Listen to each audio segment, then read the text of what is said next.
lender fees, title insurance, transfer stamps. In this video, I'm breaking down the mystery costs of buying a house in the Chicago area, so keep watching.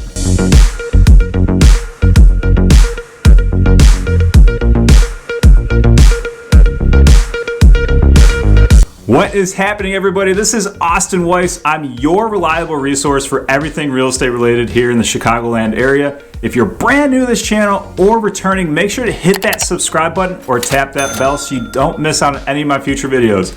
All right, I've had quite a few people reach out to me recently thinking of making a move here to the Chicagoland area. So if you are considering making a move, definitely give me a call, shoot me a text, or send me an email. However you want to communicate with me, I got your back when you're moving anywhere in the Chicagoland area. All right, one of the top questions I receive from people is what are the all-in costs when actually investing in a home? You may not realize this, but the sale price of the home is not the actual price you will be paying for the house. So in this video, I'm going to be covering all the closing costs and fees one realizes when actually investing in a home. Full disclaimer, these costs I'm about to talk about vary depending on where the property is located, the lender you choose, and the type of loan program you're using to finance the property. You may not realize this, but when you're purchasing a house, you're actually hiring a team of real estate professionals that are going to make certain your house purchase goes as smoothly as possible. These include your real estate agent, the attorney, the lender, their underwriting team, the appraiser, title company, insurance agent, the inspection team, and the surveyor. All right, you had a consultation with me, we set you up on a search, we found your dream house, negotiated with the seller, and now you're officially under contract. There are a couple upfront costs that you should be aware of, such as the earnest money and the inspection fee. So the earnest money is actually part of your down deposit on the house, which is part of the overall cost of actually purchasing the home. So within the first 5 business days here in Illinois, you're gonna have to get your inspection done. That typically is around $400 to $500 depending on the size of the house. And then I would highly recommend you get a radon test done, and that should be somewhere around $200 as well. Once you get through that initial 5-day window for the inspection and attorney review period, you're gonna be in what's called escrow. At this point, you're really just gonna be kind of waiting for the loan company and the attorney to get all the paperwork necessary to go to the closing, where you go sign your name about 80 different times on a stack of paper about this thick. It's a whole lot of fun, so make sure you practice your signature. A few days before the closing, you will get a closing disclosure, and this will give you an estimate of all the costs associated with actually buying the house. So the best example of this is when you go buy a car or anything for that matter, the actual purchase price is not the final sale price that you pay. You're always going to have additional fees or taxes tacked on. The same thing goes with buying a house. All right, what are some of these actual closing costs? Well, they're going to consist of your lender fees, title insurance fees, and local government municipality fees. Possibly if you're purchasing in a complex where they have an HOA, you could have some HOA dues at the closing as well. So let's kind of go through these and break down, and I'll give you kind of an estimate of what they could cost. Again, it will vary depending on the loan you're using, the lender, and the title company you're actually closing at. So the lender fees could include the appraisal fee, the credit report fee, the loan origination fee, which covers the processing costs, typically 1% of the loan,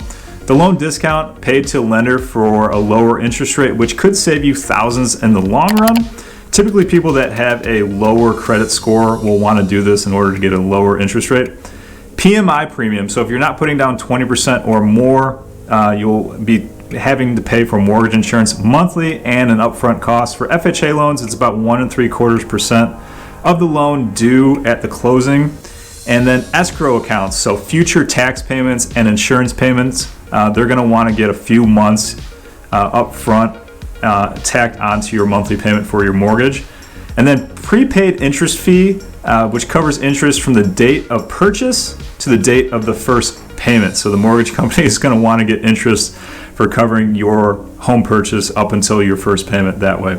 I've actually identified several lenders that will actually waive some of these origination fees and costs and possibly give you a credit back at closing. So as long as you're not allergic to money and you actually want to save some money on purchasing the house, reach out to me and I can connect you with those individual lenders. Next are the title charges. So you're talking about examination, doc prep, search, and of course the title insurance. Title insurance is very important, and I don't even think you can get a mortgage these days without having insurance. Essentially, it's going to cover you if for some reason 6 months down the road there was a lien that was overlooked and someone comes knocking on your door asking for money because now you're the new owner of the property. You'll be covered. In addition, there could be some recording fees from the local county. Those are going to be well under $200. I haven't seen them go any higher than about $120 or so. There could be transfer taxes as well, depending on which city you purchase here in Illinois. The buyer could have to cover them, or the seller. So I can definitely put a link down below if you want to look on your own. Those are only a few $100s here and there. The seller here in Illinois will cover all county and state transfer tax. So as a buyer, you don't have to worry about that at all. In addition, some other common ones that I see as far as closing costs are closing cost credits, either coming back to you from the lender or the seller, and HOA dues. If the HOA dues were covered for the year up front by the seller, you'll have to pay them back for any months that they're not the owner.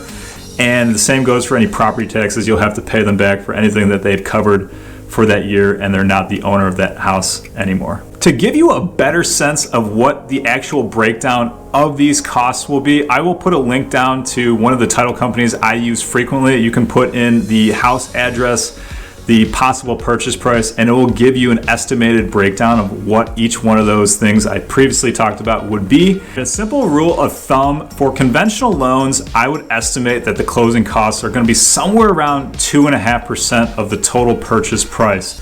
So on a $300,000 house times 2.5%, your closing costs are going to be somewhere around $7,500. Maybe to be on the safe side, estimate 3% of closing costs. For FHA loans, I would estimate all the way up to maybe 4 to 4.5% of closing costs. Sometimes you can get those financed though, so definitely ask your lender if that's something that's a possibility. If you ever have any questions about these closing costs or anything else related to your move here to the Chicagoland area, you can always give me a call, shoot me a text, or send me an email. And like I said, I always have your back when you're making a move here to the Chicago Metro. But until next time, I'll catch you guys later.